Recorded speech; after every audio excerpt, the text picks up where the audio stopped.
오늘의 말씀은 다니엘 6장 10절 말씀입니다.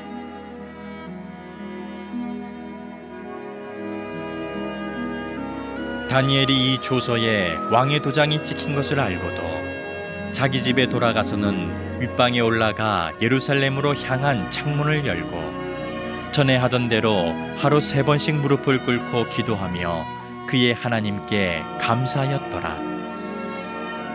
아멘.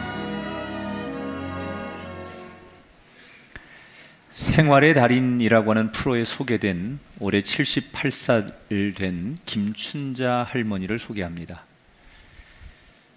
달인, 어떤 거의 달인이냐? 조각보를 만드는 달인이십니다. 그런데 이분의 작품을 보면 미술을 공부하셨겠구나 라고 생각이 될 만큼 탁월한 작품을 만드시는데, 사실은 이분은 전혀 미술을 공부하신 분이 아닙니다. 그것도 이 조각보를 만든 게 이제 10년 정도밖에 되지 않으시는 분입니다. 아주 평범하고 나이가 드실 때까지 전혀 이런 작품 활동을 하지 않았던 이 김춘자 할머니가 왜 늦은 나이에 조각보를 만들고 10년 만에 달인이라는 호칭을 받게 되었을까? 사연은 이렇습니다. 지금으로부터 15년 전 빚 보증을 잘못 서는 바람에 가정이 파산 위기를 맞습니다. 자기 잘못으로 가족과 가정이 어려움을 당하는 것을 보면서 죽을 만큼 힘들었고 한때는 목숨을 버릴까도 생각해 봤답니다. 그러나 이렇게 허망하게 인생을 끝낼 수 없다고 생각한 할머니는 뭐라도 해서 살아야 되겠다라고 결심을 합니다. 그리고 아무 생각 없이 할 수 있는 일이 조각보 만드는 거였습니다. 조각보를 생각 없이 만들다 보니 나도 뭔가를 할 수 있다라는 꿈이 생기기 시작했고, 사람들이 예쁘고 잘 만든다고 칭찬을 해주니 인정을 받으면서 보람을 다시 되찾게 되었답니다. 지금 이 할머니는 백내장으로 시력을 거의 잃으셨습니다. 그렇지만 여전히 하루에 12시간 넘게 활짝 웃으며 조각보를 만들고 지나온 불행의 삶을 다 쓸어버리고 남은 인생을 행복하게 살려고 노력하시는 할머니. 여러분은 살면서 이런 느낌을 받으신 적이 있는지 모르겠어요. 이러다가 내가 죽을 수도 있겠구나.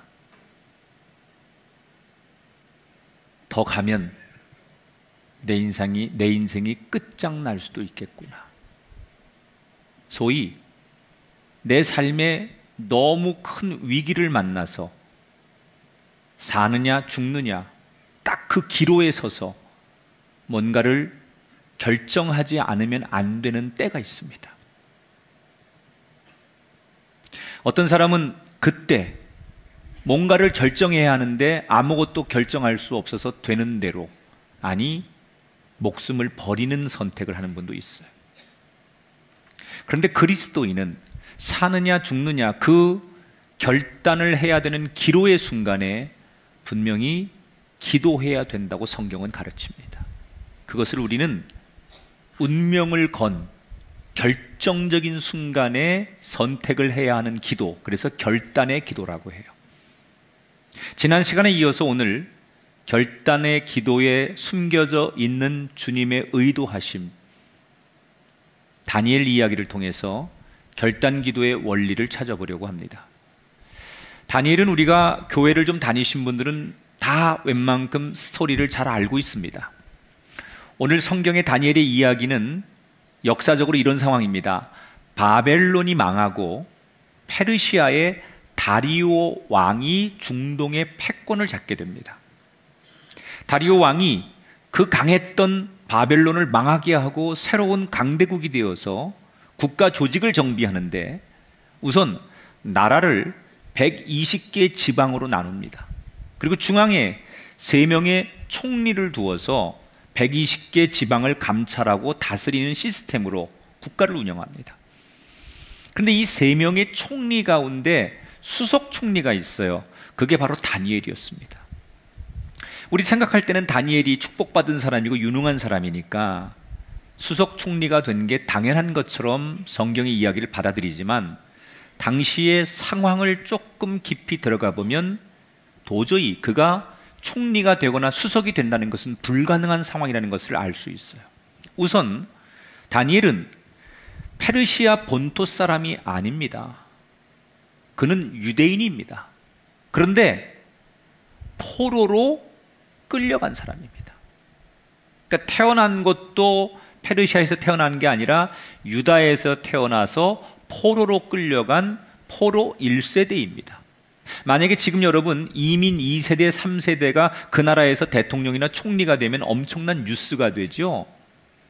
아무리 똑똑해도 본토인이 아니면 그 나라에서 지도자가 되는 건 어렵습니다. 그런데 옛날에 이민 1세대인 다니엘이 제국의 수석 총리가 됐다는 얘기예요. 이게 현실적으로 불가능한 얘기죠. 두 번째, 다니엘은 페르시아에 의해서 망한 바벨론 제국의 관리였습니다. 여러분, 역사를 보면 왕조가 바뀌거나 정권이 바뀌게 되면 한 나라의 망한 왕가나 또는 고위 관리는 대부분 죽이거나 사실상 몰락을 시키고 새로운 세력들이 등장을 하게 돼 있어요. 바벨론의 관리를 맡았던 다니엘이었기 때문에 바벨론이 망했잖아요. 그리고 페르시아가 세워졌으면 사실 바벨론과 함께 했던 다니엘은 죽거나 존재감이 없어야 돼요. 그런데 이 다니엘이 바벨론은 망했는데 새로운 강대국 페르시아에서 승승장구해서 수석 총리가 됐다는 거예요. 그러니 사람들이 이 자체를 쉽게 받아들이지 못하는 거예요. 너무 놀랍고 이 다니엘을 시기하고 미워하는 거예요. 그리고는 많은 정적들이 자기 조국 사람도 아닌 이방인이 와서 자기들 위해 군림하는 걸 보면서 그를 어떻게 하든지 그 자리에서 끌어내리려고 할 수 있는 모든 방법들을 다 동원합니다. 정적들이 많았다는 거예요. 그러나 아무리 노력해도 다니엘을 끌어내리지 못하지요, 결국. 왜 그러느냐? 그 이유를 오늘 4절에 이렇게 소개합니다. 그가 충성되어 아무 그릇됨도 없고 아무 허물도 없음이었더라. 얼마나 정직하고 강직하든지 아무리 털어도 아무리 조사해도 그의 약점을 잡아낼 수 없었다는 거예요. 자, 별 방법을 다 동원해도 다니엘의 약점을 잡아내지 못하게 되자 정적들이 낙담을 하며 다른 방법을 간구하던 끝에 어느 날 더 이상은 완벽할 수 없는 계획 하나를 세우게 됩니다. 그것은 다니엘이 가지고 있는 독특한 습관을 역이용하자라는 제안이에요. 다니엘은 아주 대단히 독특한 습관 하나가 있었는데 아침, 점심, 저녁 하루에 3번씩 자기 집 다락방에 올라가서 창문을 열어놓고 자기의 조국 예루살렘이 있는 쪽을 향하여 무릎을 꿇고 큰 소리로 야훼 하나님의 이름을 부르며 기도를 하고 있었어요.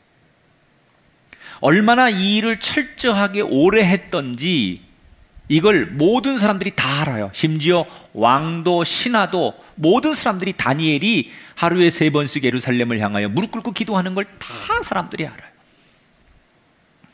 정적들은 이걸 이용해서 다니엘을 함정에 빠뜨리겠다고 계획을 세웁니다. 얼마 뒤 그들은 왕에게 찾아가서 충성을 맹세하면서 새로운 법 하나를 제안하죠.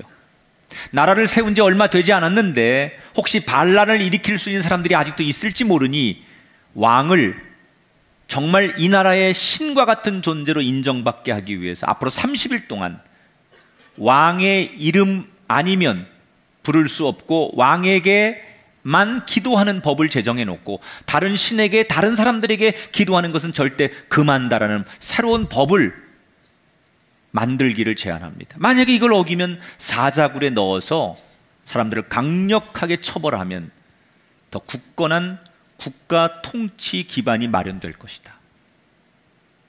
왕은 충성스러운 제자 그 신하들의 말만 믿고 그 법의 조서를 찍고 그 법을 공포하게 되죠.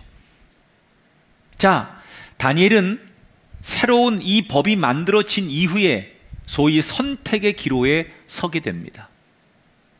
죽음을 각오하고 원래 하던 대로 계속 기도할 것이냐, 아니면 딱 30일만 기도를 멈출 것이냐, 그것도 아니면 꼭 기도를 해야 된다면 장소를 바꿔서 공개적인 기도가 아니라 비공개적인 기도를 하면 될 것 아니냐. 다니엘은 어떤 선택을 했을까요? 이 법이 공포된 뒤에 모든 사람들이 다니엘을 쳐다보고 있어요. 여러분 같으면 어떻게 하실 것 같아요? 다니엘은 이렇게 합니다. 10절 같이 읽습니다. 시작. 다니엘이 이 조서에 왕의 도장이 찍힌 것을 알고도 전에 하던 대로 하루 3번씩 무릎을 꿇고 기도했다. 다니엘은 이 법이 어떤 법이고 이 법을 어겼을 때 어떤 일이 생기는지 알고 있었다는 거예요. 그런데 기도 시간이 되자 모든 사람들이 다 바라보고 있는데 조금도 주저함 없이 집으로 갑니다. 사람들이 그를 뒤쫓습니다. 기도하면 죽을 수도 있다는 것을 알지만 그는 전혀 상관하지 않고 마치 사람들이 보라는 듯이 창문을 활짝 열고 예루살렘을 향하여 무릎을 꿇더니 야훼 하나님의 이름을 부르며 기도하기 시작해요. 이 다니엘의 고귀한 이 모습을 성경에서는 이 한 단어로 표현해요. 전에 하던 대로, 이전에 하던 대로 기도했다. 늘 하던 대로 변함없이 오늘도 기도했어요. 그런데 정말 다니엘은 어제 과거에 했던 그 마음 그대로 지금 편안하게 기도했을까? 저는 모습은 예전에 하던 그 모습대로 그 시간에 그 장소에서 기도했지만 마음만큼은 분명히 그렇지 않았을 거라고 생각해요. 분명히 그 마음은 평소와 달랐을 거예요. 죽음에 대한 두려움, 자기를 바라보는 정적들의 시선에 대한 떨림, 혹시 내가 기도를 해도 되는 건가에 대한 갈등, 여러 가지 복잡한 마음의 생각과 갈등들, 두려움들이 분명히 있었을 거다. 그래서 아마도 기도는 드리긴 드리지만 다른 때보다 훨씬 더 떨리는 목소리로 비장한 결단으로 기도했을 것이다. 그러면 그렇게 떨리고 두려운 상황에 다니엘은 뭘 기도한 걸까 도대체? 기도하는 건 알았는데 도대체 뭘 기도했을까? 사느냐 죽느냐, 인생이 망할 수도 있고 자기 때문에 가족과 자식들까지 다 죽을 수도 있는 이 상황에서 도대체 뭘 기도하기에 전에 하던 대로 그는 기도를 한 걸까? 뭘 기도했느냐가 중요한 거예요. 뭘 기도했느냐. 그 중요한 순간에 두렵고 떨리는 그 상황에 다니엘은 도대체 뭘 기도했느냐. 오늘 10절에 이렇게 써 있어요. 따라합시다. 하나님께 감사하였더라.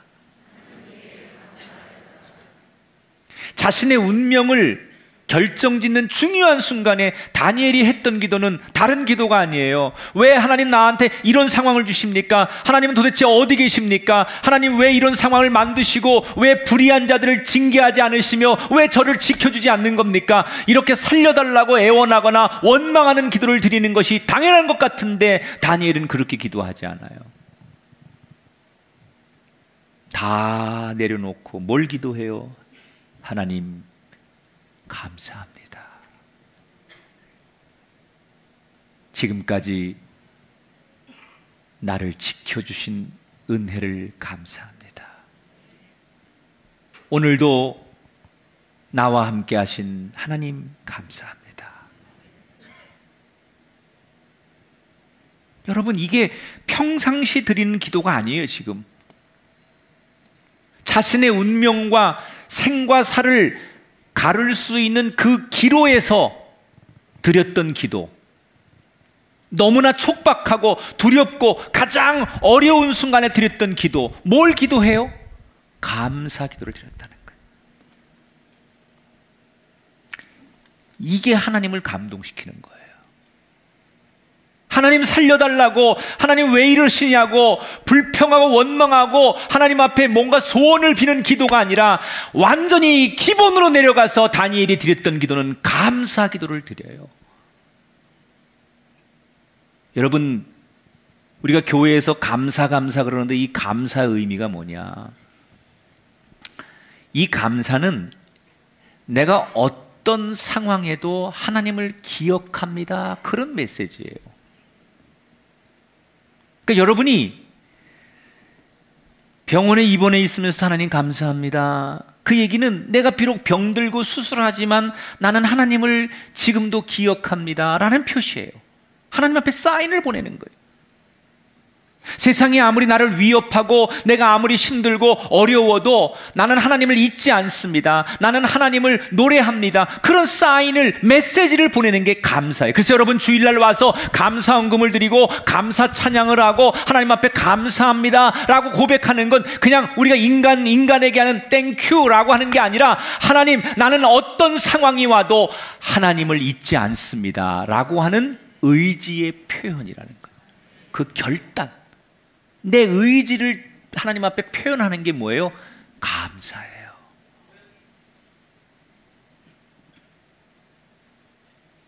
왜 다니엘의 기도가 위대하냐? 사느냐 죽느냐 이 기로에서 결단을 해야 되는데 그때 그는 뭘 기도하느냐? 감사가 최고의 결단이라는 거예요. 나를 지켜주신 하나님 감사합니다. 지금 나와 함께 하심을 감사합니다. 만약에 여러분이 다니엘처럼 지금 그게 죽음이든, 여러분 물질의 문제든, 그게 여러분 인간관계의 문제든 너무너무 절박한 내 운명을 가름할 아주 중요한 선택의 기로에 놓였을 때 여러분 그때 뭘 기도하느냐? 그 결단의 기도 속에 가장 중요한 기초는 감사라는 거예요. 그때 하나님은 움직이기 시작해요. 내가 너무 절박하고 너무 어려워서 어떻게 기도해야 될지 답답한 분이 있다면 이 노래를 한번 기억했으면 좋겠어요. 날마다 숨쉬는 순간마다 내 앞에 어려운 일 보내 주님 앞에 이 몸을 맡길 때 슬픔 없네, 두려움 없네. 주님의 그 자비로운 손길 항상 좋은 것 주시도다. 사랑스레 아픔과 기쁨, 수고와 평화와 안식을 인생의 어려운 순간마다 주의 약속 생각해보네. 내 맘속에 믿음 잃지 않고 말씀 속에 위로를 얻네. 주님의 도우심 바라보며 모든 어려움 이기도다. 흘러가는 순간순간마다 주님 약속 새겨봅니다.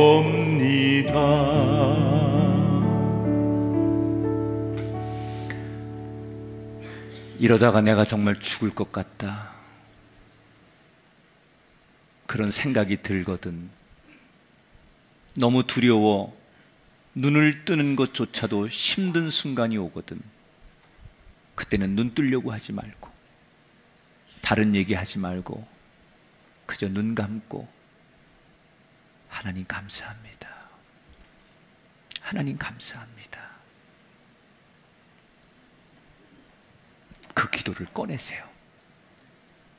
그때 여러분은 다니엘이 되고, 그때 여러분 인생에 하나님이 여러분을 도우실 줄 믿습니다. 감사의 기도를 드렸다는 건 결단한다는 거예요. 원망의 기도도 할 수 있고 살려달라고 아우성칠 수도 있어요. 그런데 그는 뭘 결단해요? 감사하기로 결단하는 거예요. 잊지 마세요. 힘들수록 감사로 내려가는 거예요. 감사기도 하는 거예요. 그때 하나님은 여러분을 도우십니다. 정족들이 보는 앞에서 기도한 다니엘은 곧바로 고발을 당합니다. 이때 다리오 왕이 아차 하는 생각이 드는 거예요. 다리오 왕은 성경에 보면 다니엘을 너무너무 신뢰했어요. 처음에는 멋모르고 신하들이 자기를 위한 법인 줄 알고 그 법에 사인을 하고 그 법을 공포했는데, 알고 봤더니 그 법은 다니엘을 함정에 빠뜨리기 위한 법이었다는 것을 뒤늦게 왕은 알게 돼요. 그러나 이미 정치적으로 다니엘을 구할 수 없게 돼 눈물을 글썽이며 다니엘을 할 수 없이 사자굴에 집어넣게 되죠. 사실 성경에 보면 이 다리오 왕은 다니엘을 살릴 고민을 많이 합니다. 그러나 그럴 수 없었어요. 다니엘을 보내고 밤새도록 왕은 금식하고 모든 풍악을 금지시킵니다. 그만큼 다니엘을 너무너무 신뢰했다는 얘기예요. 자, 그런데 다니엘이 지금 자신이 기도하고 이 법을 어기면 이런 상황과 이런 현실이 빚어질 것을 그건 몰랐을까? 그 똑똑하고 지혜로운 사람이 이 상황을 너무 잘 알고 있었는데 왜 그는 그렇게 했을까? 이게 음모일지라도, 이게 자신을 빠뜨리기 위한 함정인 것을 알지라도 기도하면 이런 일이 생긴다는 거, 이렇게 어렵게 일을 만든다는 걸 그는 분명히 알고 있었는데 왜 이렇게 일을 크게 만든 걸까? 도대체 그의 본심은 뭘까? 뭘 믿고 그런 걸까? 다니엘이 도대체 뭘 믿고 이렇게 일을 어렵게 만들어 놓은 걸까? 저도 궁금했어요. 다니엘의 본심은 뭘까? 성경을 뒤져보니까 다니엘의 진짜 깊은 속마음을 알 수 있는 힌트가 하나 있어요. 26절에 나오는 이 단어예요. 한번 읽어봐요. 그는 살아계신 하나님이시오. 따라합시다. 살아계신 하나님. 그는 살아계시는 하나님이시오라는 말은 이건 다니엘이 한 얘기가 아니라 다리오 왕이 다니엘에게 한 얘기. 다리오 왕은 하나님을 믿는 왕이 아니에요. 이방 왕이에요. 그런데 이방 왕인 다리오 왕이 하나님을 살아계신 하나님이라고 고백했어요. 왜 이렇게 고백했느냐? 자기는 하나님을 믿지 않지만 영향을 받는 거예요. 다니엘하고 늘 얘기를 하다 보면, 수석 총리니까 얘기를 하다 보면 다니엘이 늘 이렇게 얘기해요. 예를 들어서 일이 잘 됐어요. 그래서 칭찬하면 다니엘은 늘 이렇게 대답해요. 아닙니다. 하나님께서 도우신 겁니다. 이렇게 얘기해요. 어려운 문제를 놓고 같이 회의하고 고민하면 다니엘은 늘 이렇게 대답해요. 하나님이 도우실 겁니다. 하나님이 하실 겁니다. 늘 일상을 통해서 다니엘은 늘 왕에게 아닙니다. 모든 영광은 하나님입니다. 하나님이 하신 겁니다. 그리고 어려운 일을 만날 때마다 하나님께서 도우실 거고 하나님께서 역사하실 겁니다. 늘 그렇게 얘기했어요. 그 얘기를 기억한 다리오 왕이 네가 말한 대로 네가 믿는 하나님은 살아계신 하나님 아니냐 이렇게 말했다는 거예요. 다니엘의 마음속에 그가 절대로 흔들리지 않는, 위협을 당하고 어떤 어려움과 유혹이 있어도 거기에 빠지지 않고 옳은 길을 갈 수 있었던 다니엘의 그 진실된 힘은 어디에 있었느냐? 그가 믿는 하나님, 살아계신 하나님임을 믿었다는 거예요. 그가 많은 유혹 앞에 깨끗하게 정치할 수 있었던 것은 살아계신 하나님을 바라봤기 때문에, 사자굴에 던짐을 받을 줄 알면서도 여전히 당당하게 기도할 수 있었던 그 용기는 어디서 나온 거냐? 살아계신 하나님을 바라봤기 때문에. 여러분의 하나님은 어떤 하나님이십니까? 왜 여러분이 믿는 하나님을 죽은 하나님으로 만드십니까? 왜 여러분의 하나님은 잠자는 하나님으로 만드십니까? 교회를 10년, 20년 다니고 신앙생활을 오래 하고 예배를 많이 여러분 드렸어도 남들이 바라볼 때, 여러분 배우자나 여러분 동료들이 세상이 여러분을 바라볼 때 제가 믿는 하나님, 저 사람이 믿는 하나님은 없는 것 같아. 역사에 존재하는 하나님, 아무 능력도 행하지 못하는 무능한 하나님, 그 하나님을 내가 누군가에게 그렇게 보여주고 있다는 거예요. 내가 믿는 하나님이 살아계신 하나님이 아니라 잠자는 하나님, 죽어있는 하나님, 역사의 한 인물로 끝난 하나님. 우리가 하나님을 그렇게 만들고 있지는 않냐 이 말이에요. 우리가 지금 믿고 있는 하나님, 우리가 예배하는 하나님은 살아계신 하나님이어야 돼. 여러분이 찬송하고 여러분이 기도하는 그 하나님은 오늘도 살아계신 하나님이어야 돼. 잠자는 하나님, 죽어있는 하나님을 만들지 마시고 살아계신 하나님을 만드십시오. 여러분, 하나님이 살아있다고 고백하고 살아있는 하나님을 만들어야 그 하나님이 여러분 인생에 개입하시고 그 하나님이 역사하시고 그 하나님이 창조하시고 그 하나님이 여러분의 인생을 도우실 거 아니에요. 죽어있는 하나님, 잠자는 하나님으로 만들어 놓고 그 하나님이 내 인생에 어떻게 개입하길 원하시고 그 하나님이 나한테 무슨 역사가 일어나기를 기대하십니까? 여러분이 믿는 하나님이 살아계신 하나님이어야 여러분을 도우실 거고 여러분의 인생에 창조를 일으키실 거고 여러분 삶을 역사하실 거 아니에요. 그래서 우리는 살아계신 하나님을 고백해야 돼요.